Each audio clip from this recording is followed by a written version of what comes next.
오늘 우리에게 주신 하나님 말씀은 열왕기하 12장 1절로 3절까지 말씀입니다. 열왕기하 12장 1절에서 3절까지 말씀입니다.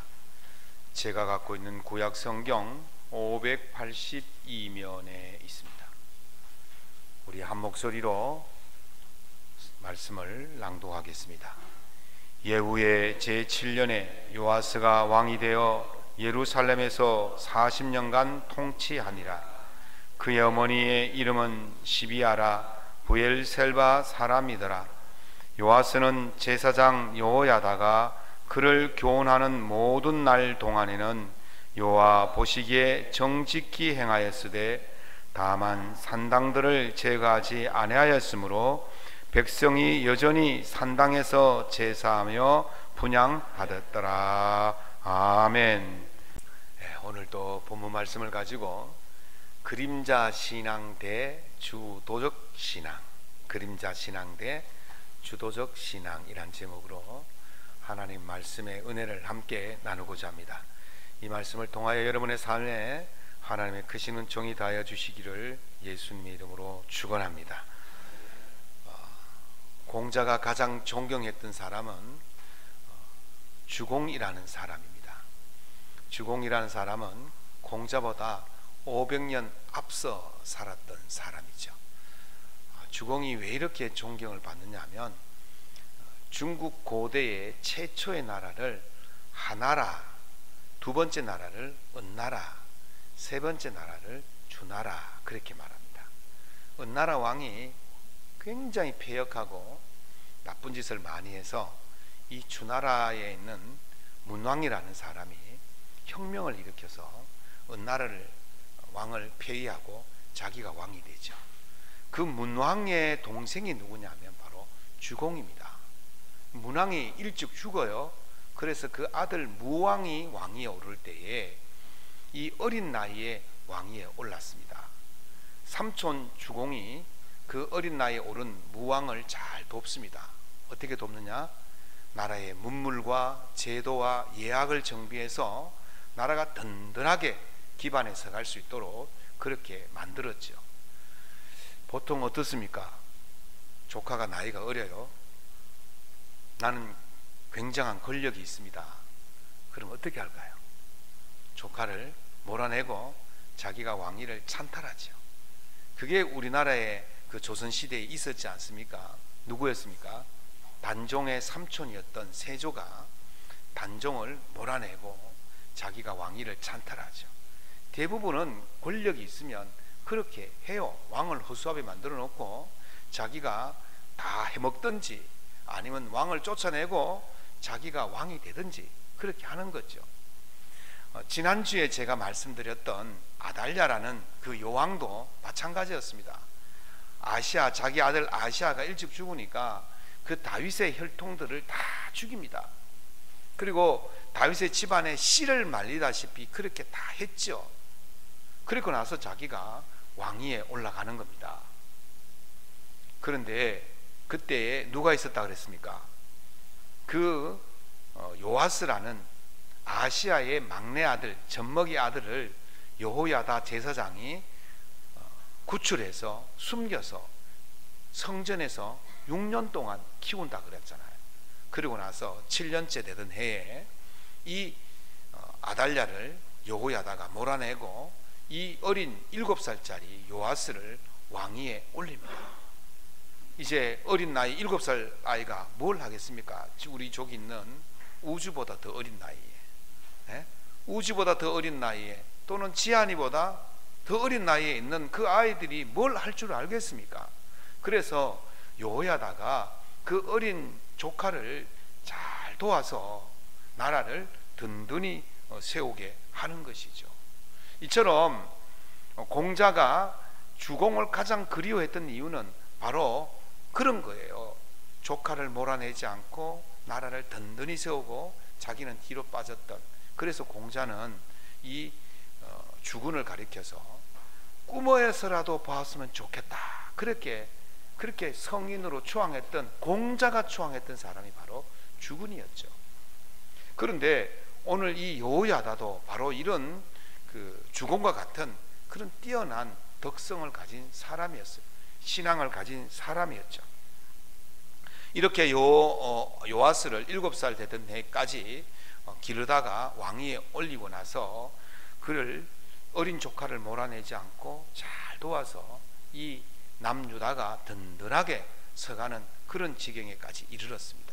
특별히 요아스가 한 20살 이후부터는 직접 통치를 하는데 하나님의 성전을 수리를 얼마나 열심히 했는지 그걸 가리켜서 종교개혁이다 할 정도로 그렇게 열심히 신앙생활 했던 사람이었어요. 그렇게 여호야다가 잘 도왔던 사람이죠. 그런데 문제는 뭐냐면 이 요아스가 끝까지 자기가 마지막 날까지 그렇게 하나님 앞에서 잘 섬겼으면 되는데 마음이 변했어요. 그래서 그의 말년이 참 비참하게 끝나는 그런 것이 되었습니다. 요아스의 통치 시기를 두 시기로 볼 수가 있어요.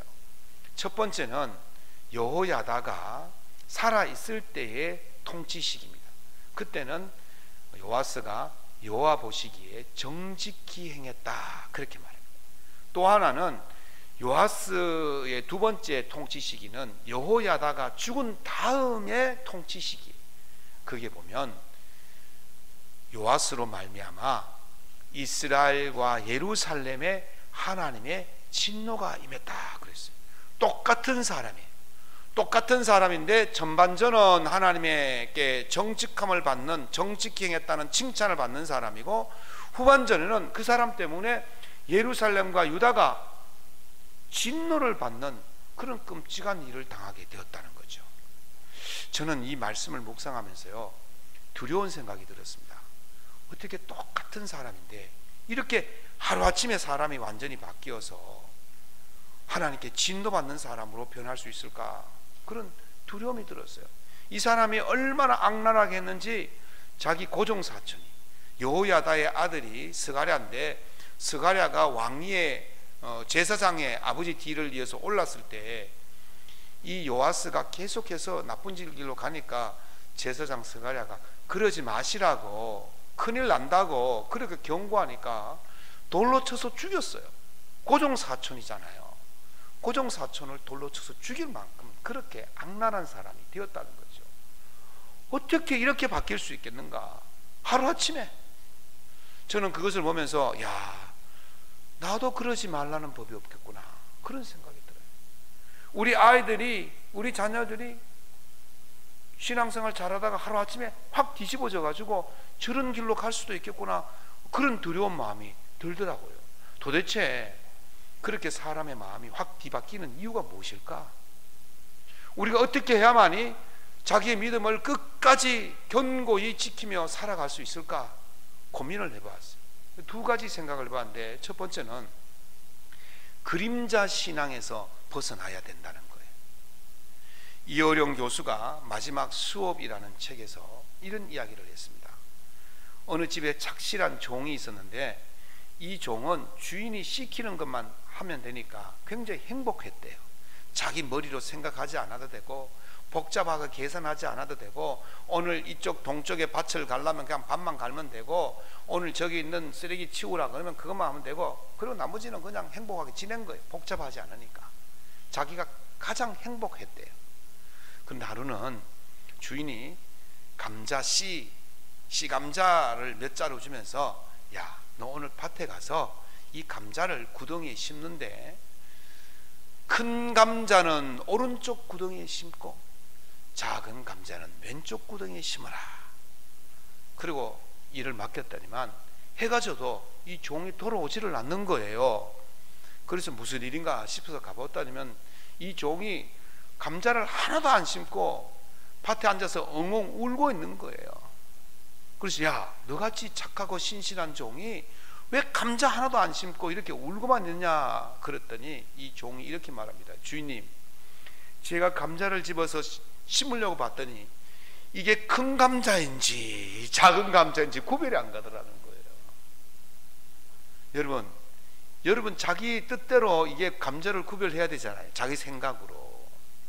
그러니까 이게 오른쪽 구덩이에 심어야 되는지 왼쪽 구덩이에 심어야 되는지 고민하다가 감자를 하루 종일 하나도 못 심고 복잡하니까 울었다는 거예요. 시키는 것만 하면 그렇게 된다는 거예요. 그걸 가리켜서 그림자 노동이라고 그래요. 시키는 것만 하면요, 그건 그림자처럼 사는 거예요. 오늘 요하스가 신앙을 우리가 한번 쭉 보십시다. 요하스의 신앙이 바로 그림자 신앙이에요. 요하스는요, 소위 말하는 모태 신앙입니다. 그런데 아버지가, 어머니가 일찍 죽었잖아요. 그래서 이 삼촌, 고종 고모부죠. 고모부 손에서 성전에서 자랐어요. 성전이 자기 집이에요. 성전에서 제사장의 말씀을 들으며 교훈을 받으면서 자랐어요. 그러니까 이 아이가 얼마나 신앙이 투철하겠습니까? 신앙이 좋았겠죠. 여러분 생각하시기에 저희 집 아이들이 신앙이 좋을 것 같습니까? 안 좋을 것 같습니까? 대답을 안 하시네. 아유, 목사 아들 딸이니까 신앙이 좋을 것 같지 않겠습니까? 저건 뭐 목사 집에서 자랐으니까 말씀, 기도 얼마나 훈련받고 잘 자랐겠냐. 젖먹이 때부터 그렇게 자랐으니까 잘 신앙이 투철하다고 그렇게 생각했을 거예요. 정말 철저하게 신앙 교육을 시켰을 거예요. 그런데요, 오늘 여러분들이 읽으신 열왕기상 12장 17절부터 보면 아주 놀라운 일이 일어납니다. 이 요하스의 태도가 갑자기 바뀝니다. 어떻게 바뀌냐? 자기의 조상이 드렸던, 성전에 드렸던 금과 자기 아버지가, 자기 할아버지가 드렸던 성전의 금과 자기가 드렸던 성전에 드렸던 그 예물의 금을 달달 긁어 가지고 모아 가지고 지금 아람 왕 하사엘이 쳐들어오니까 거기다가 조공을 바쳐버린 거예요. 어디의 것을 건드렸어요? 성전의 것을 건드린 거예요. 거기다가 자기 왕궁에 있는, 곳간에 있는 금들을 다 끄집어내어서 갖다 줬어요. 자, 열왕기하 12장 16절까지는 보면 자기에게 돌아올 뭐가치도 하나님께 드릴 정도로 신실한 그런 종이었는데, 하나님의 종이었는데 12장 17절부터는 하나님의 성전에 있는 물건까지 건드려 가지고 다른 나라의 조공으로 갖다 바치고 살려달라고 빌고 그런 꼴을 당하게 되는 거예요. 그러다 결국은 어떻게 됐습니까? 자기 신복에 의해서 암살당해서 죽는 비참한 인생이 되었어요. 16절과 17절 사이에 뭐가 있겠습니까? 아무것도 없잖아. 16절 다음에 17절이잖아요. 어떻게 그런데 사람이 이렇게 하루아침에 바뀔 수 있느냐는 거예요. 요 16절과 17절 사이에 무슨 일이 있었을까? 역대하 24장을 보면 그 16절과 17절 사이에 사건이 나와요. 역대하 24장 15절에 보면 그 내용이 나와요. 역대하 24장 14절까지가 열왕기하 12장 16절까지의 내용과 동일해요. 오늘 우리가 열왕기하 12장을 보았지 않습니까? 열왕기하 12장 16절까지의 내용과 역대하 24장 14절까지 내용이 동일하단 말이죠. 거기까지는 요하스가 하나님을 잘 섬기는 사람이었어요. 그런데 17절부터 사람이 바뀌었는데 왜 바뀌었는지를 역대하 24장 15절에 나오고 있단 말이죠. 한번 같이 찾아보시겠습니다. 역대하 24장 15절 보면 이렇습니다. 여호야다가 나이가 많고 늙어서 죽으니 죽을 때에 130세라. 어떤 일이 일어났어요? 여호야다가 130살에 죽었다는 거예요. 그리고 17절을 보면 이렇습니다. 여호야다가 죽은 후에 유다 방백들이 와서 왕에게 절하매 왕이 그들의 말을 듣고 그의 조상들의 하나님 여호와의 전을 버리고 아세라 목상과 우상을 섬겼으므로 그 죄로 말미암아 진노가 유다와 예루살렘에 임하니라. 어떤 일이 벌어졌어요? 두 가지 일이 벌어졌어요. 하나는 고모부 여호야다 제사장이 죽었고, 또 하나는 죽고 난 뒤에 방백들이 찾아와서 절을 하며 그들의 말을 들었다는 거예요. 여호야다가 살아있을 동안 누구의 말을 들었습니까? 여호야다의 말을 들었는데, 여호야다가 죽고 나서 방백들의 말을 들었어요. 방백들의 어떤 말을 들었을까요? 우상을 섬깁시다, 아세라 목상을 섬깁시다, 그 말을 했다는 거예요. 근데 이 요아스가 그 말을 따라갔다는 거예요. 이 말이 뜻하는 게 뭐예요? 제사장 여호야다, 그를 가르친 여호야다, 그 교육시켰던 여호야다가 죽고 난 후에 이 요아스의 마음이 바뀌었다는 거예요. 열왕기하 12장 2절에 보면 요아스는 제사장 여호야다가 그를 교훈하는 모든 날 동안에는 여호와 보시기에 정직히 행하였다 그랬지 않습니까? 여기에 중요 포인트가 있어요. 여호야다가 살아있는 날 동안에, 이게 중요한 거예요. 여호야다가 교훈하는 날 동안에, 여호야다가 가르치는 동안에만 했다는 거예요. 동안에만. 그러니 여호야다가 죽으니까 그 다음부터 여호야다의 가르침을 따라가지 않았다는 거예요. 굉장히 중요합니다, 이 포인트가. 여호야다가 살아있는 동안 뭘 했어요? 여호야다의 말을 듣는 척만 했다는 거예요. 그러니 여호야다가 죽으니까 여호야다의 말을 듣지 않고 방백들을 따라간 것입니다. 그럴 수 있을 거예요. 왜? 나를 죽음에서 구출해 준 분이 누구예요? 여호야다잖아요. 나를 길러준 분이 누구예요? 여호야다잖아요. 나를 먹이고 재우고 공부시킨 분이 누구예요? 여호야다잖아요. 그러니까 그 살아있는 동안에 그 눈치 보느라고, 그 체면 세워주느라고 그냥 시키는 대로 하고 따라가고 있었다는 거예요. 그런데 죽고 나니까 어떻게 되었습니까? 이제 그의 말을 들을 필요가 없어진 것입니다. 부모 때문에 하는 신앙 결코 오래가지 못합니다. 여호야 때문에 지금 요아스가 신앙한 거예요. 누구 때문에 하는 신앙 결코 오래 갈 수가 없는 거예요. 목사 때문에 교회 오고, 목사 때문에 봉사하고, 목사하고 틀어지면 어떻게 되겠습니까? 그날로 끝인 거예요. 누구 때문에 하는 신앙 결코 오래 갈 수가 없습니다. 지금 요아스는 여호야다 때문에 신앙한 거예요. 여호야다 때문에. 우리 아버지가 장로님이고 권사님이고 우리 삼촌이 목사님이고 그것 때문에 체면 봐주느라고 교회 오면 그들이 떠나면 끝인 거예요. 여호야다가 죽자 방백들이 찾아와서 말하니까 그만 그 말 따라가는 거잖아요.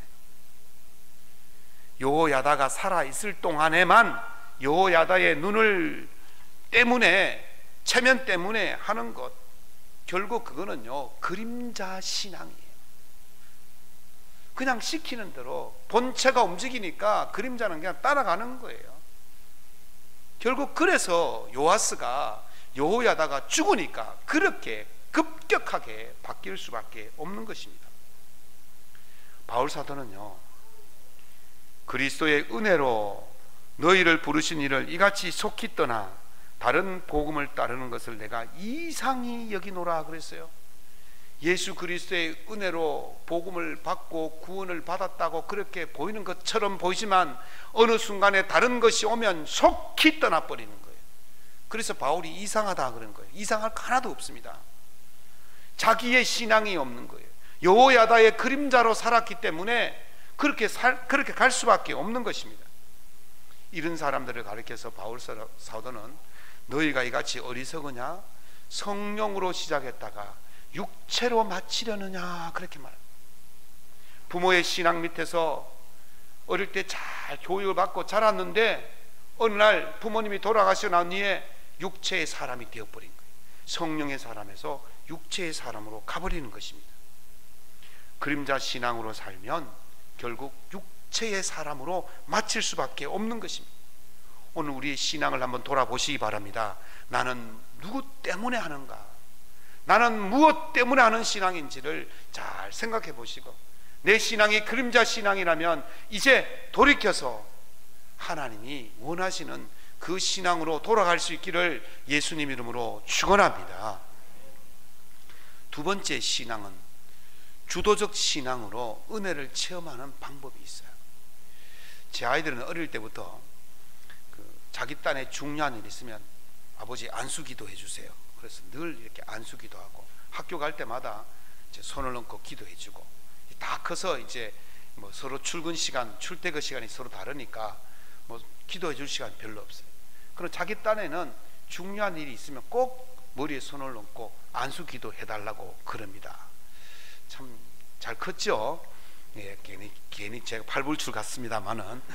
그런데요, 제가 고민이 되었어요. 이 말씀을 묵상하면서 과연 이 아이들이 아버지 때문에 신앙하는가 고민이 되었어요. 그래서 한 번은 둘을 불러놓고 물어봤어요. 너희들 교회 왜 다니니? 너희들 예배 드리는 거 왜 드리니? 너희들 속에 하나님에 대한 믿음의 확신이 있니? 예수 그리스도가 너의 구주인 걸 확신이 있느냐? 물었어요. 그랬더니 얘들이 하는 말이, 아버지, 하나님은 창조시고 예수님은 우리를 구원하시기 위해서 십자가에 죽으시고 그 은혜로 우리가 구원받은 것을 확실하게 믿습니다. 아, 그래? 그런데 예수 그리스도가 너의 구원자인 것을 너 삶에서 어떻게 체험하고 있느냐? 그 믿음의 고백이 실제적으로 네 삶에서 어떻게 체험되어지고 있는지를 한번 그 예를 들어서 이야기해봐라. 그랬더니 아이들이 하는 말이, 아버지, 예수님이 나의 구세주이고 나의 구원자이라는 그 체험은 수십 수백 가지가 넘습니다. 우리들이 삶이 아버지 보시기에 그냥 멀쩡하게 있지만 참 아버지 따라다니느라고 고생 많이 했습니다. 제가 어릴 때 외국도 갔다 왔고 말이죠. 그 지뢰밭도 훑고 다녔고 말이죠. 그런 가운데서도 하나님이 지켜주신다는 것, 그런 순간순간 체험을 했다는 거예요. 그래서 제가 안심이 되더라고요. 아, 이 아이들은 아버지가 죽어도 이 신앙 버리지 않겠구나, 이 믿음 지키겠구나, 그런 마음을 가져서 적잖이 안심을 했어요. 부모의 신앙이 내 신앙이 아니에요. 나의 신앙의 체험이 있을 때 그것이 나의 신앙이 되는 것입니다. 저희들도 3대 4대 5대 내려오는 집안이지만 우리 아이들의 신앙의 체험이 없으면 저로 끝나는 거예요. 그 아이들이 신앙을 체험을 할 때, 스스로 주도적으로 신앙 체험이 있을 때 그 신앙의 체험을 가지고 끝까지 믿음 생활을 할 수가 있게 되어지는 것입니다. 바울의 믿음의 아들이라고 불리는 디모데는 믿음의 가정에서 자랐잖아요. 그 외조모 로이스와 어머니 유니게에 있던 그 믿음이 디모데에게 있다고 바울이 확신할 정도로 믿음의 가정에서 자란 아이예요. 그런데 바울은요, 그 믿음의 대를 이어오는 그것보다 더 중요한 것이 뭐냐면, 디모데에게 너가 안수 장로회에서 안수 받을 때 받은 그 계시를 가볍게 여기지 말라 그랬어요. 이게 무슨 말이냐면, 네가 부모로부터 받은 그 믿음의 교훈 가르침보다도 더 중요한 것은 네가 스스로 체험한, 네가 직접 체험한 그 믿음의 체험을 더 중요하게 생각한다. 그걸 잊지 말아라. 그래서 내가 항상 너에게 그것을 잊지 말라고 너를 부릿듯하게 자꾸 이야기하는 것이다. 그렇게 말씀하고 있는 것입니다. 우리가 스스로의 체험이 없으면, 믿음에 대한 스스로 주도적 체험이 없으면 우리는 그림자 신앙으로밖에 살 수가 없는 것입니다. 얼마나 많은 믿음의 가정의 자녀들이 하나님을 떠납니까? 교회를 떠납니까? 엘리 제사장 두 아들 홈니와 비느하스, 제사장의 아들이에요. 그런데 이들은 얼마나 패역한 짓을 저질렀는지 결국 하나님의 진노를 받고 죽습니다. 사무엘의 아들들이 사무엘의 뒤를 이어서 선지자가 되었을 때에, 그 제사장이 되었을 때에 그 백성들이 와서 우리에게 왕을 달라 그랬습니다. 그래서 야, 왕이 무슨 필요 있냐, 사사가 너희를 잘 이끌어 갈 건데. 그러니 백성들이 하는 말이 뭐냐면, 당신의 아들들은 당신과 같지 않습니다 그랬어요. 이 무슨 말입니까? 사무엘이 얼마나 위대한 선지자입니까? 사무엘이 얼마나 능력 있는 종입니까? 그런데 사무엘의 아들들이 사무엘과 같지 않다는 거예요. 그래서 우리는 그 아들들을 따라갈 수가 없다. 다시 말하면 사무엘의 아들들이 믿음이 없다는 거예요. 신앙이 없다는 거예요. 이게 얼마나 끔찍한 이야기입니까? 그래서 목사 아들이라고, 장로 아들, 권사 아들이라고, 집사 아들이라고 그들이 신앙을 지키는 게 아니에요. 그들 스스로의 신앙의 체험이 없으면, 예수 그리스도의 믿음의 체험이 없으면 그들은 아버지 죽고 나면 끝이에요. 어머니 돌아가시고 나면 끝인 것입니다. 그러나 자기 스스로 믿음의 체험을 가지고 있으면 상관없어요. 아버지 믿음과 나의 믿음과 다른 믿음을 가지고 그 믿음을 지키면서 나아갈 수가 있는 것입니다. 신앙은요, 이성적으로, 지식적으로, 교훈적으로 하는 게 아니에요. 신앙은요, 자기가 받은 은혜로 하는 거예요. 자기 은혜가 있어야 되는 거예요. 내 믿음의 체험이 있어야 되는 거예요. 그때 그 사람이 떠나지 않는 거예요. 아버지 어머니의 신앙으로 그 사람은 결코 지켜질 수가 없는 것입니다. 그림자 믿음으로 사는 사람은 결코 그 믿음을 지켜낼 수가 없는 거예요. 그래서 우리가 어떤 믿음을 가져야 되느냐? 주도적으로 내 믿음 내가 지켜야 되는 거예요. 같이 해볼까요? 내 믿음 내가 지키자. 내 믿음 내가 지켜야 되는 거예요. 아버지 어머니가 지켜주는 거 아니에요. 아버지 어머니 이빨이 시다고 내 이가 시는 게 아니에요. 내 믿음 내가 지켜야 돼요. 강화도의 유명한 것 중에 하나가 화문석이라는 것이 있습니다. 꽃화자에 문자를 써서 꽃 그림을 넣어서, 꽃무늬를 넣어서 왕골로 짠 돗자리가 화문석이에요. 근데 이게 이제 굉장히 비싸다고 그래요. 이어령 교수는 화문석보다는 민문석, 그 민문석 뭐냐, 무늬가 없는 그냥 민자 문석을 더 좋아서 그걸 살려고 했더니 그 짜는 사람이 그러더래요. 화문석보다 민문석이 훨씬 더 비쌉니다. 아니 여보시오, 왜 꽃이 있고 이걸 짜기 위해서 힘 더 쓰고 많이 한 이 화문석보다 민문석이 더 비쌉니까?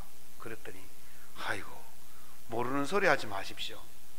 화문석은 무늬를 넣어서 짜기 때문에 재미는 있어요. 그런데 민문석은 그냥 민자 짜는 것이 목적이기 때문에 재미가 하나도 없대요. 그래서 화문석은 예술이고 민문석은 노동이라는 거예요. 그래서 민문석이 더 힘들기 때문에 더 비싸다는 겁니다. 이때 깨달은 것이 있어요. 우리가요, 창작하고 예술하는 것 더 힘들고 어렵지만 그거는 누구의 일이에요? 내 일이에요. 나의 머리를 써서 창작하는 것이고 내가 경험하는 것이고 내가 체험하는 것이기 때문에 아무리 힘들어도 힘들다는 소리는 안 와요. 그런데 남의 일, 노동을 하면 어떻게 됐습니까? 힘들다는 생각이 드는 거예요. 그래서 여러분들이 직장생활 할 때도 이걸 뭐로 생각하셔야 됩니까? 창작이다, 예술이다, 이렇게 생각하면 힘 안 들지만 이거 돈 때문에 한다, 월급 때문에 한다 이러면요 힘들어서 못합니다. 시간만 보는 거, 시간만 보는 거. 그러니까 우리가 신앙도 마찬가지예요. 이게 내 것이 되고 나의 체험이고 나의 믿음이 되어지고 나의 경험이 되어지고 그렇게 하면 세상에 어떤 풍파나 환란이 와도 무너지지 않는 거예요. 내 거니까.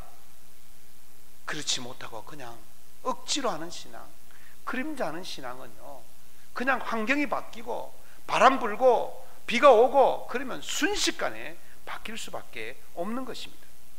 바울사도는 이제 내가 사람들에게 좋게 하랴, 하나님에게 좋게 하랴, 사람들에게 기쁨을 구하였다면, 지금까지 사람들의 기쁨을 구하였다면 그리스도의 종이 아니니라 그랬어요.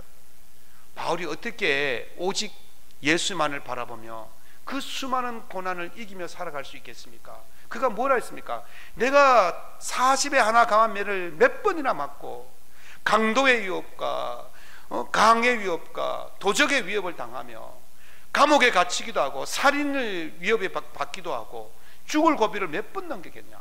아니 바울이 말이죠, 얼마나 석학입니까? 부잣집 아들이에요. 돈도 많아요. 교육도 많이 받았어요. 가만히 있었으면 율법사로서 바리새인으로서 최고의 지위에 오를 수 있는 사람이었어요. 그런데 어떻게 이 사람이 그렇게 험난한 인생을 사는 사람으로 갈 수 있었겠냔 말이죠. 그렇게 하면서도 기쁨이 충만할 수 있었겠냔 말이죠. 그렇게 하면서도 자족하기를 배울 수 있었겠냔 말이죠. 도대체 이유가 뭐냐는 거죠. 그거는요, 그 사람이 예수 그리스도를 만났기 때문인 줄로 믿습니다. 예수 그리스도를 체험한 거예요. 다메섹 도상에서 예수님을 만났잖아요. 그래서 그가 예수를 통해서 기적과 이적을 체험하고 예수의 진정한 진리를 깨닫게 되었을 때에 그가 그 길로 갈 수 있었게 된 것입니다. 물려받은 신앙이 아니었다는 거예요. 바울도요, 그의 집안이 유대인이니까 얼마나 철저하게 율법 교육을 받으면서 살았겠습니까? 그러나 그것이 아니었다는 거예요. 바울이 진정한 사도가 될 수 있었던 것은 그의 체험을 통해서, 그의 경험을 통해서 진정한 믿음의 소유자가 될 수가 있었다는 사실입니다. 본인의 신앙의 체험이 있을 때에 진정한 하나님을 기쁘시게 하는, 하나님을 기쁘게 하는 사람이 될 줄로 믿습니다. 어떤 목사님이 이런 이야기를 합니다. 팬데믹이 우리에게 요청하는 것은 이것이라는 거예요. 잘 들어보십시오. 아무도 보지 않는데 예배 드릴 수 있니? 지금 우리 오늘 형편에 의해서 또는 여러 가지 이유로 교회 오지 못하시는 분들은 가정에서 영상으로 예배 드릴 거예요. 그런데 영상으로 예배 드리는 사람도 있겠지만은 아무도 본 사람이 없으니까 대충 또 안 드리는 사람도 있을 거예요. 아무도 보지 않는데 혼자서라도 예배 드릴 수 있니? 이걸 지금 우리에게 묻는다는 거예요. 아무도 보지 않는데 기도할 수 있니? 아무도 보지 않는데 섬길 수 있니? 이게 우리에게 팬데믹이 묻는 신앙의 물음이라는 거예요. 팬데믹을 통해서 우리가 2년 반 이상을 집합 예배, 대면 예배를 드리지 못하고 흩어져 예배를 드렸지 않습니까? 교회가 많은 숫자가 줄었습니다. 이 팬데믹이 우리의 신앙을 갉아먹고 교회를 떠나게 하고 예배의 자리를 떠나게 하는 것처럼 보이지만 그것을 통해서 우리의 신앙 수준을 점검할 수 있는 좋은 계기가 될 수 있었다는 것이죠. 팬데믹이 우리의 신앙이 그림자 신앙인지 주도적 신앙인지를 판가름하는 계기가 될 수 있었다는 거예요. 우리의 신앙이 알곡 신앙인지 가라지 신앙인지를 평가하는 좋은 계기가 될 수 있었다는 거예요. 주도적 신앙을 가진 사람은 비대면인지 대면인지 그런 거 따지지 않습니다. 어디서나 하나님을 영화롭게 하고 기쁘시기 위해서 철저하게 혼자서라도 예배를 드릴 수 있는 그 사람은 주도적 신앙이지만, 팬데믹 때문에 교회 못 가고 모임 못 하니까 잘 됐다 싶어서, 이 기회다 싶어서 하나님을 떠나는 사람은 이제까지 그림자 신앙한 사람, 주도적 신앙을 하지 못했던 사람, 그 신앙이 이번 기회로 판가름 나게 되었다는 거예요. 신앙의 경험이 있는 사람, 믿음의 경험이 있는 사람은 어떤 환경이 닥쳐와도 변하지 않고 그 믿음을 지키게 될 줄로 믿습니다. 청년들이 몇 주 전에 제게 찾아와서, 목사님, 팬데믹 때문에 예배가 제대로 이루어지지 않고 기도회도 제대로 하지 못하고 저희들끼리 모여서 기도회를 하렵니다. 금요일날. 제가 그러면 어떻게 해야 되겠습니까? 야, 어른들도 안 모이는데 뭐 너희들끼리 모이냐? 그래 하지 마. 그러게 됐습니까? 쌍수를 들고 그래 잘한다. 이 팬데믹 시절에 기도할 수 있는 시간이 없고 모일 수 있는 시간이 없고 찬양할 수 있는 시간이 없고 예배할 수 있는 시간이 줄어드니까 스스로 그 믿음을 살려보겠다고, 체험해보겠다고 그렇게 모여드는 그 청년들의 모습이 진정한 주도적 신앙인 줄로 믿습니다. 저는 그 청년들을 보면서 우리 교회의 미래가 밝다라는 생각을 봅니다. 그 주도적 신앙을 가지고 그 아이들이 스스로 믿음을 체험하고 신앙을 체험하고 살아갈 때에 그들은 끝까지 믿음을 붙들고 나아가고 넘어지지 않는 믿음이 되어지고 승리하는 믿음이 될 줄로 믿습니다. 여호야다가 130세에 죽었습니다. 그가 죽었을 때에 어떤 일이 일어났을까? 여호야다가 죽어 왕실의 묘실에 묻혔다 그랬어요. 여호야다는 왕이 아니기 때문에 왕실 묘실에 묻힐 수가 없어요. 그런데 여호야다가 왕실의 묘실에 묻혔어요. 왕과 같은 대접을 받았다는 거예요. 그런데 요아스는 죽었는데 왕실의 묘실에 묻히지 못하고 다윗 일가의 묘지에 묻혔다 그랬어요. 그냥 일반 시민으로 묻힌 거예요. 여러분, 그림자 신앙생활 한 사람과 주도적 신앙생활 한 사람의 끝의 열매가 다르다는 것을 분명히 보여주고 있습니다. 왕이 아니지만은 왕같은 대접을 받고, 왕이지만은 일반 사람처럼 대접받는 것이 어느 신앙을 하느냐에 따라서 달려 있다는 사실입니다. 우리 주님은 반드시 여러분에게 은혜로 갚아주실 줄로 믿습니다. 여러분들이 주도적 신앙을 가지고 누가 보든지 안 보든지 여러분의 믿음을 처음 가지고 나아간다면 여러분들은 왕같은 그런 대접을 받을 줄로 믿습니다. 그러므로 여러분 스스로 예배를 통해서 은혜를 체험하시고, 기도를 통해서 은혜를 체험하시고, 말씀을 통해서 은혜를 체험하시고, 성김을 통해서 은혜를 체험하시고, 헌금 생활을 통해서 은혜를 체험하신다면 여러분 끝까지 믿음을 지키게 될 것이고, 그 믿음을 통해서 왕같은 은혜를 누리게 될 줄로 믿습니다. 그 은혜를 누리며 살아가시기를 예수님 이름으로 축원합니다.